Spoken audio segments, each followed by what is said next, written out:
नमस्कार बच्चों, आप लोगों का ज्ञान की चिप्स पे स्वागत है। आज का टॉपिक है वर्डपैड के अंदर पैराग्राफ ब्लॉक्स के बारे में पढ़ना। चलिए हम लोग स्टार्ट करते हैं।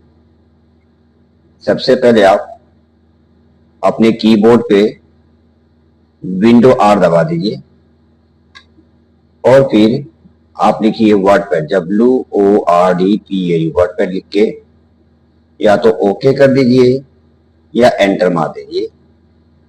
ये देखिए आपका वर्डपैड ओपन हो चुका है। इससे पहले वाले ब्लॉग्स में हम लोगों ने इस फॉन्ट के बारे में पढ़ाई किया था। आज हम लोग इस पैराग्राफ के बारे में पढ़ाई करेंगे। पैराग्राफ में सबसे पहले दिया हुआ है align left, centre, align text right और जस्टिफाई दिया हुआ है। इस समय आप देख रहे हो कि इस अलाइनमेंट में इस पे एक कलर दिखाई दे रहा है साइड में। ये कलर और इसका नाम है अलाइनमेंट टेक्स्ट लेफ्ट। इसीलिए कर्सर भी हमारा लेफ्ट में है, क्योंकि ये लेफ्ट वाले पे क्लिक है। येलो ऑलरेडी दिखाई दे रहा है, डिफॉल्ट ये इसी पे रहता है, अलाइनमेंट टेक्स्ट लेफ्ट पे, इसलिए यहां दिखाई दे रहा है।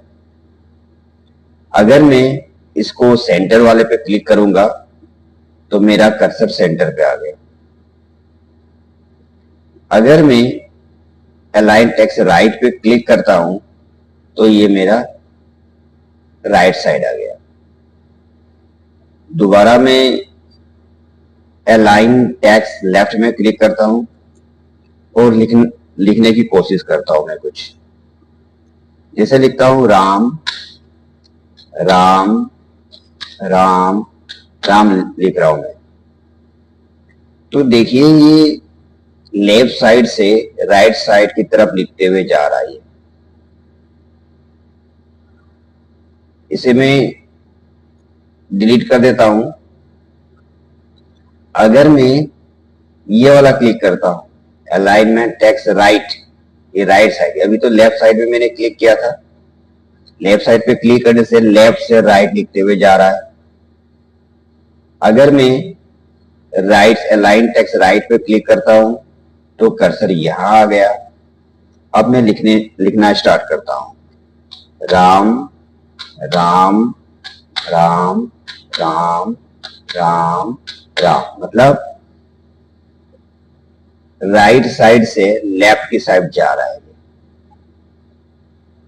दोबारा मैं इसको डिलीट कर देता हूं।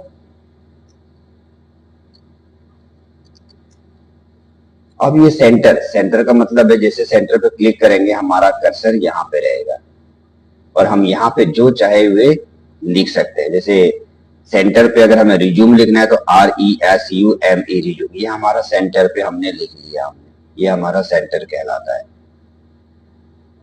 क्लियर? कुछ कुछ बच्चे क्या करते हैं, हम यहां भी क्लिक कर सकते हैं और हमने अगर RESUME रिज्यूम लिखा,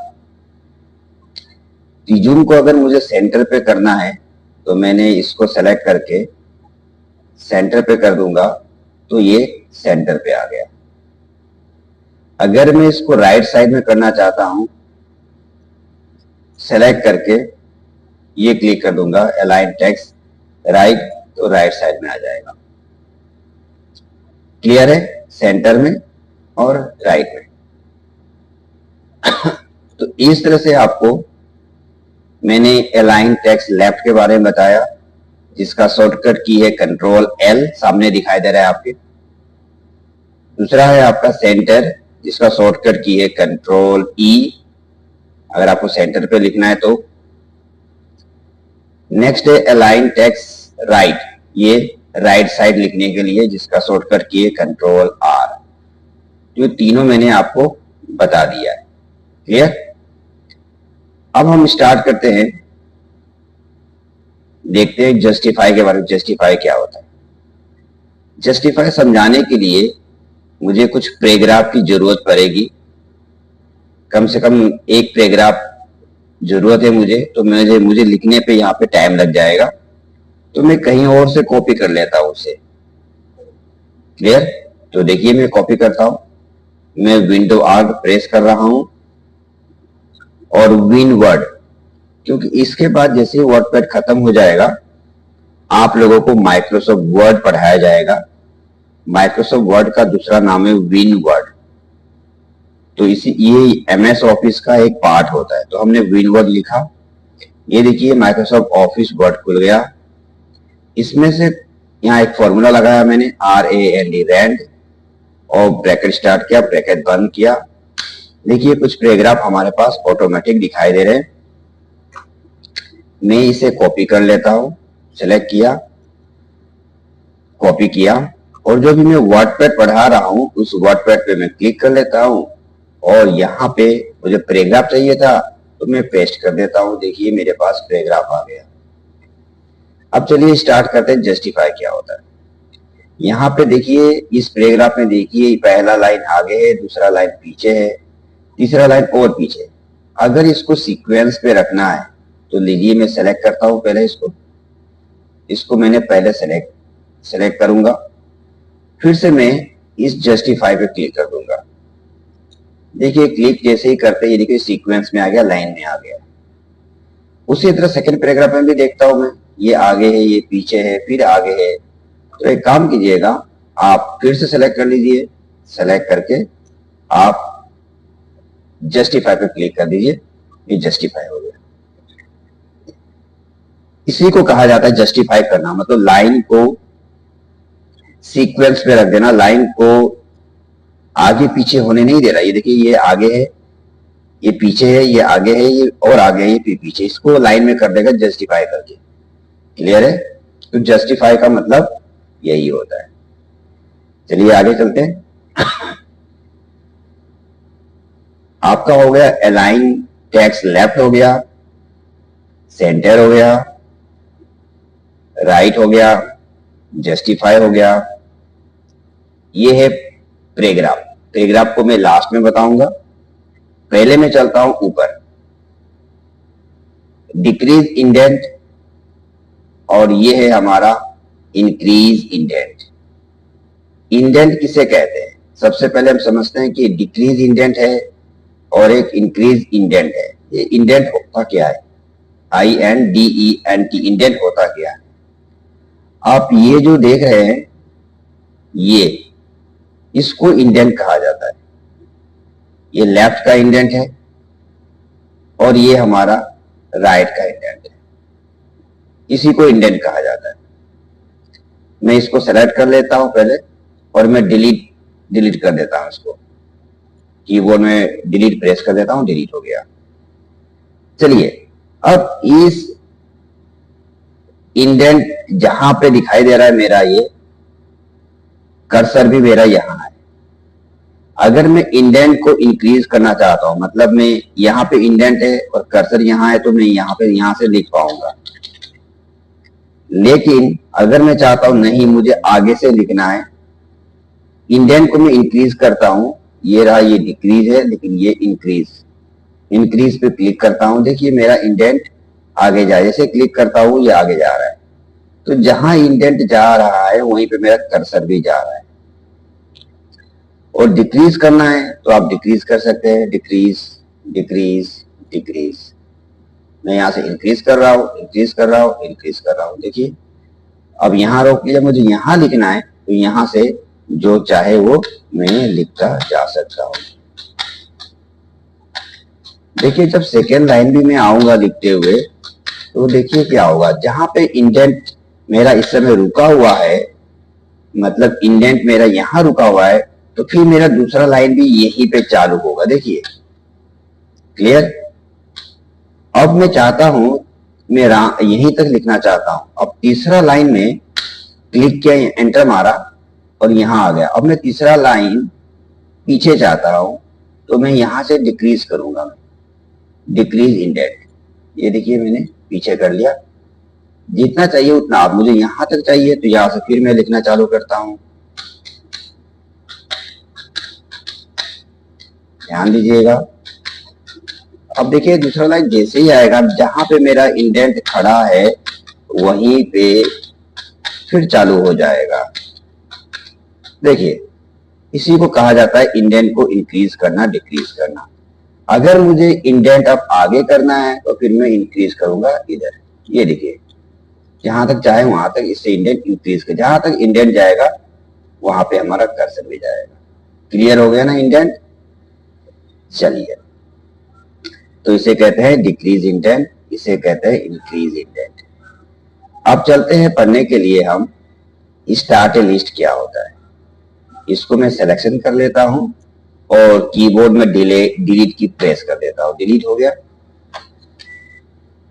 अब देखते हैं हम लोग स्टार्ट ए लिस्ट क्या होता है। यहाँ पे क्लिक करते हैं, ये सारी चीजें हमें दिखाई दे रहा है, डॉट दिखाई दे रहा है, 1 2 3 नंबरिंग दिखाई दे रहा है, ये आपका अल्फाबेट लोअर केस दिखाई दे रहा है, कैपिटल लेटर और अपर केस दिखाई दे रहा है। इसको देखते हैं क्या होता है। याद रखिएगा, इसको इस समय वर्डपैड पढ़ रहे हैं तो वर्डपैड में इसको स्टार्ट ए लिस्ट कहा जाता है। जब माइक्रोसॉफ्ट वर्ड पढ़ोगे, माइक्रोसॉफ्ट ऑफिस के अंदर माइक्रोसॉफ्ट वर्ड पढ़ेंगे तो इसी को बुलेट कहा जाएगा। इसी को बुलेट, BULLET बुलेट कहा जाएगा। बुलेट में ज्यादा फीचर्स होते हैं, लेकिन इसका यूज देखते हैं क्या होता है। चलिए हम लिखते हैं, सपोज मुझे लिखना है एजुकेशनल क्वालिफिकेशंस। अगर मुझे लिखना है, मैंने यूं लिखा और एंटर मारा। अब यहाँ पे अगर मुझे नंबरिंग लगाना है या डॉट लगाना है, जो ये लगाना है, तो यहाँ पे क्लिक कर दिया और मैंने लिख लिया 10th। TH मुझे ऊपर चाहिए तो मैंने यहाँ पे क्लिक कर दिया और TH। फिर से P लिखना है मुझे, ये करके बड़ा कर उसका हटा दिया, PASSED पास कर दिया। देखिए फिर एंटर मारा, फिर 12वीं TH ऊपर चाहिए तो फिर मुझे इस पर क्लिक करना पड़ेगा, TH। फिर से अभी में मुझे हटाना पड़ेगा, हटा दिया, PASSED पास। अगर ग्रेजुएशन लिख रखा हूं, मैं ग्रेजुएशन लिखता हूं। क्लियर? इसी को कहा जाता है। जैसे आप एंटर मारेंगे, और भी कुछ आपका टेक्निकल नॉलेज है, कुछ भी आप लिख सकते हैं। जैसे ही आप एंटर मारेंगे फिर से आपको ये बुलेट आपको ये दिखाई दे रहा है, आपको बोल्ड। अगर आप इसको और लिखना नहीं चाहते हैं और यहाँ पे ये डॉट आ रहा है ये नहीं चाहते हैं, तो आप इसको बैक कर दीजिए और आ गया, और फिर एंटर मार के अपना लिखना चालू करें। क्लियर? लेकिन अगर आप यहाँ पे रख के मैं इसको एंटर मारता हूं तो ये हमें आगे लिखने के लिए कहता है। अगर आप चाहते कि ना मैं आगे ना लिखूं तो आप एंटर प्रेस कर दीजिएगा और फिर बैक कर लीजिए और फिर अपना लिखना चालू कर सकते हैं। चलिए अब इसको मैंने ये स्टार्ट ए लिस्ट में डॉट डॉट लगाया है, इसको मैं हटाना चाहता हूं, मुझे नहीं चाहिए। तो आप इसको सिलेक्शन कर लीजिएगा। सिलेक्शन करके जहां पे आप लगाए थे वहीं पे क्लिक करिए साइड में। ये रहा साइड, यहाँ पे नहीं क्लिक करना है, क्लिक यहाँ करना है साइड में। क्लिक करके एन और एनी नन दिखाई दे रहा है, इस नन पे देखिए आ गया, क्लिक कर दिया तो ये आपको हट गया है। अगर आप चाहते हैं कि मैं यहाँ पे मैं 1 नंबरिंग लगा दूं या अल्फाबेट लगाऊं, ABCD जो लगाना चाहते हैं, पहले आपको सिलेक्शन करना पड़ेगा पूरा। सिलेक्शन करने के बाद फिर आपको यहां आना पड़ेगा, स्टार्ट ए लिस्ट पे आइए, और आपको ये चाहिए तो डॉट डॉट चाहिए तो ये लगा लीजिए, अगर 1 2 3 चाहिए तो ये लगा लीजिए। जो आपको चाहिए माउस वहां ले जाइए और उस पर क्लिक कर दीजिए। आप क्लिक कर दीजिए, देखिए आ गया। और हटाना है तो फिर सेलेक्ट करके आप यहां पे जाइए और नन कर दीजिए, ये हट जाएगा। क्लियर है? कोई दिक्कत तो नहीं है? चलिए ये आपको समझ में आ गया, स्टार्ट समझ में आ गया। अब नेक्स्ट है लाइन स्पेसिंग। लाइन स्पेसिंग क्या होता है? लाइन स्पेसिंग के बारे में समझने के लिए हमें ये पता है कि लाइनों का बीच का स्पेस को कम ज्यादा करना। देखिए यहाँ पे मैंने लिखा है एजुकेशनल क्वालिफिकेशन, और यहाँ पे 1 लाइन 2 लाइन 3 लाइन 4 लाइन लिखा हुआ है। अगर मैं ये 4 लाइन का बीच का स्पेस को कम करना चाहता हूं, ज्यादा करना चाहता हूं, केवल मैं 1 2 3 4 को, तो चारों को सेलेक्ट कर लीजिए पहले आप। ये मैंने सेलेक्ट किया। सेलेक्ट करने के बाद मैं इस लाइन स्पेसिंग पे गया। देखिए इस समय ऑलरेडी 1.15 पे क्लिक बना हुआ है। अगर 1.5 में करता हूं तो इसको ध्यान दीजिएगा, इसको क्या होगा यहाँ पे देखिए इनके बीच का स्पेस बढ़ता जा रहा है। अगर 2 करता हूं तो स्पेस बढ़ता जा रहा है। इसका मतलब जितना भी मैं नीचे आऊंगा स्पेस बढ़ता जाएगा। तो ऊपर आइए आप और सबसे ऊपर देखिए कितना है 1.0, यही लास्ट स्पेस है। अगर इससे भी ज्यादा स्पेस कम करना है आपको लाइनों के बीच का, तो आप यहाँ पे add 10 points space after paragraph लिखा हुआ है, इसके क्लिक को हटा दीजिए। देखिए हटा दिया मैंने। अब इनके बीच का स्पेस कम हो चुका है। क्लियर? जितना जो लाइन को आपको स्पेसिंग करनी है उस लाइन को पहले सिलेक्शन करना पड़ता है और फिर इसका प्रयोग किया जाता है जितना आपको चाहिए। सबसे ज्यादा स्पेस है तो यहां से क्लिक को आपको हटाना पड़ेगा। क्लियर है? तो इस तरह से मैंने लाइन स्पेसिंग के बारे में आपको बता दिया है। चलिए अब देखते हैं पैराग्राफ के बारे में। पैराग्राफ क्या होता है? तो पहले मैंने इसको सेलेक्ट कर रहा हूं और इसको मैं डिलीट कर दिया। ये अपने कीबोर्ड पे मैंने डिलीट बटन दबा दिया। चलिए अब जैसे ही हम इस पे हम क्लिक करते हैं पैराग्राफ पे, तो मुझे ये पैराग्राफ के इंडेंटेशन दिखाई दे रहा है, लेफ्ट, राइट और फर्स्ट लाइन। इंडेंटेशन अभी मैंने आपको पढ़ाया, कहां पे पढ़ाया? ये है डिक्रीज इंडेंट, यहां पे इंक्रीज इंडेंट पढ़ाया था। किसे कहा जाता है इंडेंट? इंडेंट इसे कहा जाता है। ये हमारा लेफ्ट इंडेंट है और इधर हमारा राइट इंडेंट है। क्लियर है? चलिए यहां पे देखिए लेफ्ट दिखाई दे रहा है। अगर मैं यहाँ पे इस लेफ्ट वाले को बढ़ाना चाहता हूं, आगे से लिखना चाहता हूं, तो मैं यहाँ 0 लिखा हुआ है। अगर मैं मान लीजिए मैंने यहाँ पे कीबोर्ड पे 1 प्रेस कर दिया और मैं ओके कर रहा हूं, जैसे ही ओके करूंगा मैं, इसको ध्यान दीजिएगा, ओके किया, देखिए कर्सर मेरा यहां तक आ गया। मतलब मैं यहां से लिख पाऊंगा, यहां से देखिए लिख पा रहा हूं मैं। और जैसे ही मैं वापस आऊंगा मेरा कर्सर मैं यहीं से लिख पाऊंगा, पीछे नहीं जा पाऊंगा। पीछे जाने के लिए मुझे क्या करना पड़ेगा? या तो डिक्रीज करना पड़ता था मुझे, या तो यहां से करना है तो यहां से आपको फिर से जिसपे 0 प्रेस कर दीजिए, ओके कर दीजिए, ये डिक्रीज हो गया, फिर आप यहां से लिख पाएंगे। क्लियर है? कोई दिक्कत तो नहीं, समझ में आ रहा होगा आपको। चलिए इसको मैं डिलीट कर सेलेक्ट करके कीबोर्ड पर डिलीट कर देता हूं। और अब चलता हूं मैं राइट। राइट का मतलब है राइट इंडेंट। लेफ्ट इंडेंट हो गया, राइट इंडेंट पढ़ने वाले। राइट इंडेंट इसे कहा जाता है। देखिए ये यहां तक पढ़ा हुआ है, 0 में ही है। अगर मैं मान लीजिए मैं इसको 2 कर देता हूं, कीबोर्ड 2 प्रेस किया मैंने और ओके करते ही यहाँ पे ध्यान दीजिएगा, ओके करते ही ये यहां तक आ गया मेरा। मतलब मैं जैसे ही लिखना चालू करूंगा, जो राइट का इंडेंट है, राइट का इंडेंट क्या है? यहां तक है, तो यहीं तक रहेगा, इससे आगे मुझे जाने नहीं देगा ये। अगर इससे आगे जाने देना, अगर इससे आगे मुझे लिखना है तो मुझे इसको 0 करना पड़ेगा। लेफ्ट वाले को 0 लिखिए और ओके कीजिए। ये देखिए ये पीछे आ गया मेरे। तो क्लियर है? ये भी आपको समझ में आ गया होगा। मैं डिलीट कर देता हूं।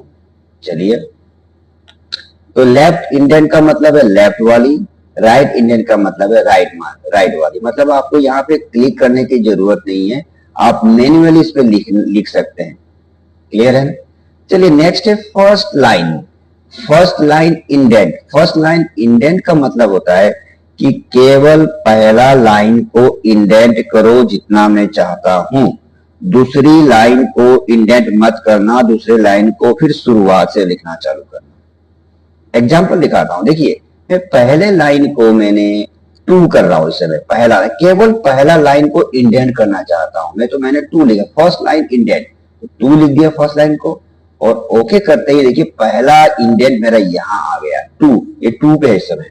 जैसे ही मैं पहला लाइन बोला है तो पहला लाइन जैसे ही कंप्लीट करूंगा, जैसे दूसरा लाइन आएगा मेरा पूरा वापस आ जाएगा, क्योंकि मैंने पहले लाइन को इंडेंट कहा था। देखिए ये मेरा पूरा वापस आ गया, मेरा ये पूरा वापस आ गया यहाँ पे, क्योंकि मैंने केवल पहला लाइन को इंडेंट टू से चालू किया था मैंने, और दूसरा लाइन को फिर मैंने यहां से चालू किया।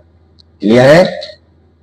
तो फर्स्ट लाइन इंडेंट का मतलब केवल पहला लाइन, चाहे आप 1 करे चाहे 2 करे, पहला लाइन इंक्रीज होगा इंडेंट, और दूसरा लाइन फिर वापस 0 से चालू हो जाएगा। क्लियर है? Very good. मैं 0 पहले की तरह कर देता हूं, ओके कर देता हूं, और इसको सेलेक्ट करके डिलीट कर देता हूं। लास्ट नंबर है हमारा लाइन स्पेसिंग। लाइन स्पेसिंग के बारे में मैंने यहां भी आपको पढ़ाया था, तो मैं यही से लाइन स्पेसिंग करूंगा, मुझे यहां से करने की जरूरत नहीं है, तो यहां से नहीं करूंगा, मैं यहीं से कर लूंगा, दोनों काम एक ही है। यहाँ अलाइनमेंट के बारे में भी वही है। देखिए लेफ्ट, राइट, सेंटर, जस्टिफाई, ये तीनों चारों के बारे में तो मैंने यहां ही पढ़ा था, तो यहीं से करूंगा मैं, इतनी अंदर आने की जरूरत क्या है मुझे, तो इसको छोड़ दीजिए बस और ओके कर दीजिए। ओके, क्लियर हो गया आपको? तो इस तरह से मैंने पैराग्राफ के बारे में ये पूरा मैंने आपको क्लियर कर दिया एक एक करके। आप इसको प्रैक्टिकली कीजिएगा अच्छी तरह से, और प्रैक्टिकली करने के बाद से फिर अपनी कॉपी में भी नोट, माउस को ऐसे रखेंगे तो आपको लिखा हुआ दिखाई देगा, आप इसको लिख लीजिएगा, ये फिर रखिएगा, फिर इसके बारे में कंट्रोल ये दिखाई देगा, जहां जो भी लिखना है माउस को रखेंगे तो उसके बारे में आप कॉपी में लिख लीजिएगा, लेकिन पहले आपको प्रैक्टिकली जरूरत है। क्लियर? तो आप ये समझ गए। नेक्स्ट ब्लॉक में मैं कोशिश करूंगा आपको इंसर्ट के बारे में बात करने की, इंसर्ट के बारे में समझाने के। ठीक है? बहुत बहुत धन्यवाद आपका।